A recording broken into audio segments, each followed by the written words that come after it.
What's going on, everybody? Welcome back. It has been a minute. It has been a little while since I've done one of these video updates slash audio podcasts that I'm going to turn this video slash audio content, whatever you want to call it, into a podcast. So make sure you subscribe to me on all those channels. I believe it's called the EMac Truth now, so go ahead and look for that. Before we get too far along, I wanted to update everybody on what's going on in my world. That's kind of what this is all about. Obviously, it's been a while since I've done anything like this, to give you an update on courses I've designed, events I'm going to, events I've been to, etc. And first, I want to kind of address the McTaco podcast and what's going on with it. Nothing at the moment, unfortunately. Taco and I have both been very, very busy with our personal lives and our career lives. He no longer works at DD, which is absolutely not the reason we're not doing the McTaco podcast anymore. It's just both of our worlds are crazy right now. We're busy. Doesn't mean in the future we won't get together, sit down, and record something, because I think we had something special going there, and I really enjoyed working with Taco on that project, and I want to continue that at some point. Just a matter of finding the time to do it, to be honest, because as you know, and you're following me, so you're a disc golf fan, so as you guys know, the sport is booming. It's getting bigger and bigger, which means busier and busier, which is good, which is a fantastic thing. So yeah, that's kind of where we're at with that. Doesn't mean you won't see Taco again in the future. Maybe even in this off season, when things slow down a little bit, we'll get back out to doing more couples doubles videos or something like that. I really hope so, because I do really thoroughly enjoy those videos, and I miss making that content. So hoping to get some more of that stuff done here in the future. But for now, let's talk about what's going on in my life, what I've been doing, what I've been up to, where I've been, etc. If you follow me on Instagram, you know that I have been traveling a lot, quite a bit actually. Yeah, I've been, let's see, I went to, just to give you a touch base on the last couple of designs that I've been working on. I went up to Hartford City, Indiana, which is just north of Indianapolis, about an hour or so northeast in between Indy and Fort Wayne, Indiana. Worked on a disc golf course there with the crew at Black Ford Disc Golf, I believe is what it's called, and super good guys. They call them, they're kind of like COVID disc golfers, because they discovered the sport here in the past year or two, and all around just a bunch of great dudes. I really enjoyed my time up in Indiana, getting back to Indiana and hanging out with those guys and designing a fantastic course. The fairways are being cleared as we speak. They are working on the course. They are hoping for a probably springtime opener is what I'm going to be guessing on that one. They got some things to still do. They're building out a pond. Hope I'm not giving too much out for this course, but they're building out a pond for that property. A couple wooded shots, some open longer bomber holes. They're putting in an apple orchard actually, so it's going to be some nice tunnels. Cool park style golf. It's got a little bit of everything with a little history to that park, and they really wanted to implement some of the really cool aspects you see in disc golf onto this disc golf course. What do I mean by that? I mean like the like a few elevated, maybe not a few, maybe like an elevated basket, like an Idlewild green style, just to kind of showcase that on their course, which I think is fantastic. I think it's going to be awesome. I can't wait for that course to be done and to get back out there. Honestly, I'm hoping to make a trip out there not too much longer and see how the progress is going, and just to basically hang out with those guys again, because I know we went and played another local course in the area, a big doubles round, and I had a really great time doing that as well. So Indiana, Hartford City, that's another McCabe design going in the ground here soon. And then not too long after that, actually this was, excuse me, last week, maybe the week before, I went up to Eagle Butte, South Dakota, which was a new state for me. Indiana was also a new state for me, so got to knock off a couple new states this year for the McCabe designs. And Eagle Butte happened to be my 25th state. So 25 states that I've designed courses in. We're halfway there. I'm halfway to my goal of getting a course in all 50 states. That's just, man, that's exciting for me. I can't believe I'm that close to the goal, or I've already accomplished half the goal. Some of the states are going to be really tough to get into moving forward, like Rhode Island is one that's probably going to be a challenge, just because of how small it is, and I'm not sure what how big the disc golf scene is there. A couple others off the top of my head, like a Montana, Washington State. I've been kind of working with a couple people in hopes of getting something going out there. That's another one I'm really excited about. The hardest one and probably the most exciting one for me would be Hawaii. And obviously it's a destination place, so I know they don't have a lot of park space out there, but that is my #1 destination as far as getting a course in the ground. And it'll be my 50th state. It'll be the 50th state. It's the only state in the U.S. that I haven't been to yet, so I'm really, really excited to knock that bucket list off my goals, because who wouldn't want to go to Hawaii? Like, come on. And especially to be your 50th, so yeah. But back to Eagle Butte. It's a beautiful little small community. It's got about 1,100 people in it, and it's got farmland all around it. So it's a true small community. And they have a 9-hole golf course out there with sand greens. And now I put out a post not too long ago asking if you've ever played golf on sand greens on my Instagram page. And not too many people had. Not too many people had even heard of that.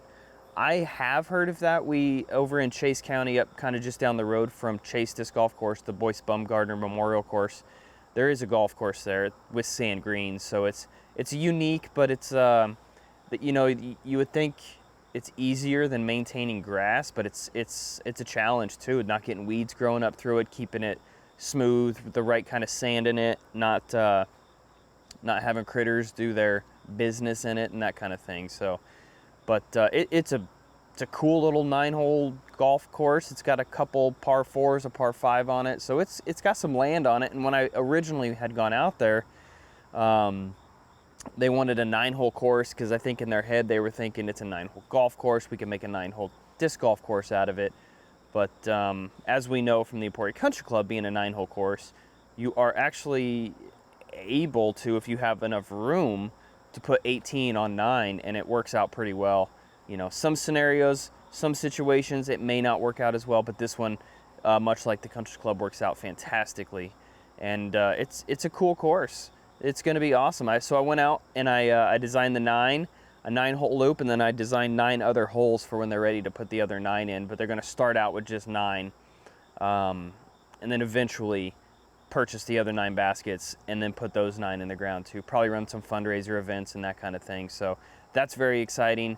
I think the closest course to them was probably a half an hour drive, much like the one in Indiana as well. So it's cool to see these small communities really embracing disc golf and wanting to put courses in their communities and bring people to town to enjoy disc golf. So that's really cool. But the Eagle Butte course is going to be open, a little more open style. There wasn't a whole lot of trees out there. They did give me free rein to suggestions for some trees, some new trees in the future, some larger trees to be planted, and then a lot of saplings as well. So it's going to be more of an open style course, link style with some OBs, but there is a couple spots that have some nice trees along the back corner that create a couple nice gaps you can throw through. And then there's a big, beautiful lake there that you kind of have to throw over the corner of a couple times. And obviously wind is going to be a big factor out there, as we're used to here in Emporia. But Eagle Butte, South Dakota, thank you guys so much for letting me come out and design a course. Yeah, I'm excited. It's number 25, so I'm really, really excited about that, and I can't wait to get 25 more. So, but yeah, that's kind of where I've been at with course design stuff. And before that, I made a trip out to Alaska again this year. Went up there for a couple weeks this time actually, and had a fantastic time. Obviously, we ran the Meyer Lake Classic. We ran the Battle Under the Midnight Sun. I actually came out and I didn't play the event, but I did take the camera and do some FPO lead card footage. So that was the last 2 videos that I uploaded, the front 9 and the back 9. So go to my YouTube page and make sure you check those 2 videos out and support the FPO players.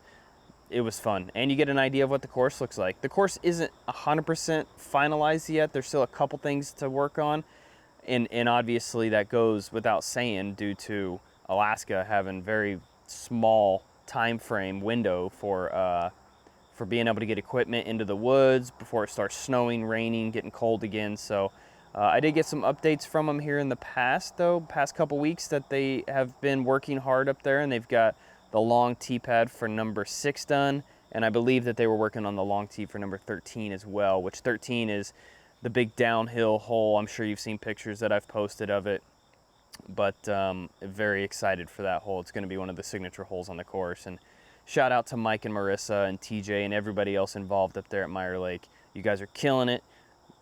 Destination style course. If you're ever in the area or want a bucket list trip, check out Meyer Lake. You can stay on the property and all that good stuff. So can't say enough good things about Meyer Lake. I absolutely love that place. It's like summer camp for me now. I'm definitely making a trip to Alaska every year, in the near future at least. Every summer, head up there and plan to just enjoy the time.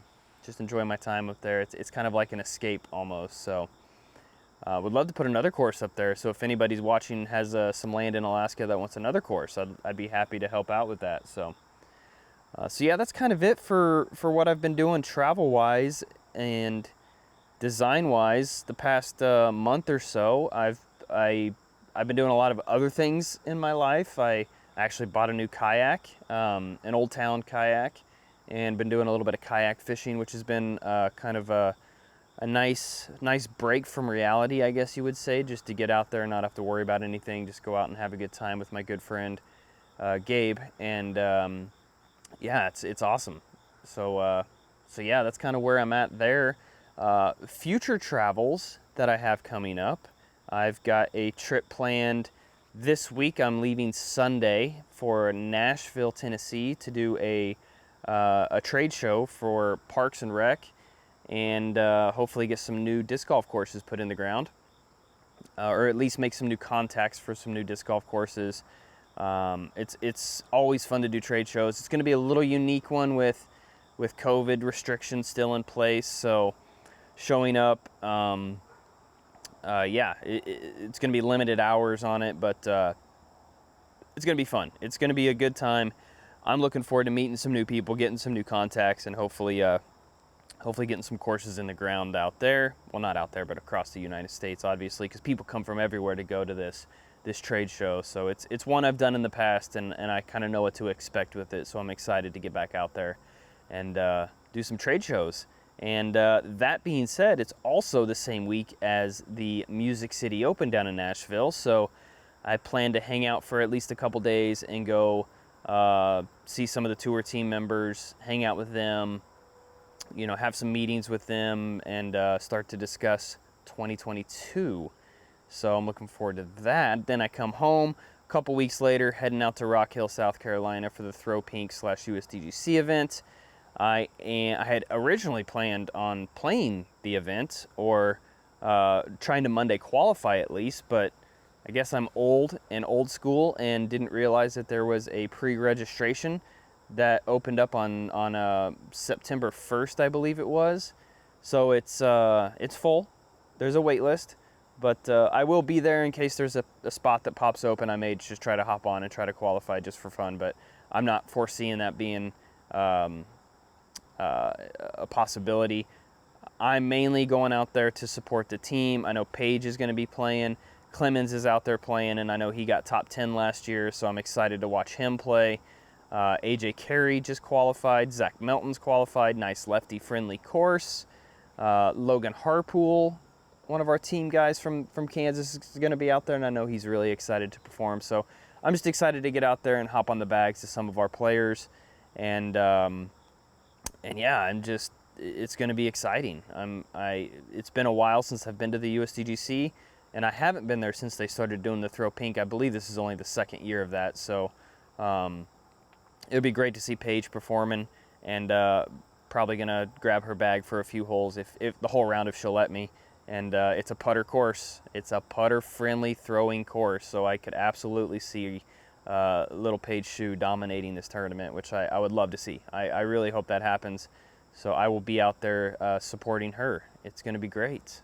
Going to be a great time. I'm excited to get back to the Southeast, South Carolina for USDGC. It's a beautiful time of year to be out there. So that's about it as far as travel goes.